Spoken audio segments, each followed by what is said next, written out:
Here's where you can go to find call waiting feature, which if you are already in a call and you want to be notified of someone else who is trying to call you, that's what call waiting does. This is for the Xiaomi 13, 13T, 13T Pro phone with Android 13, and let's get started.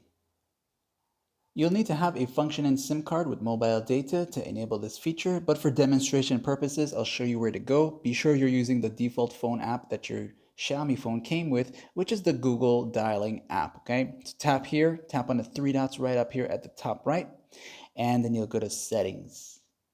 Once in the settings section, go to where it says calling accounts.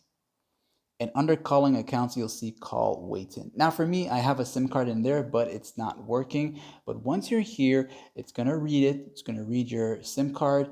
And once it's working, you'll be able to turn this on for that call waiting, okay? And that's that, like and sub.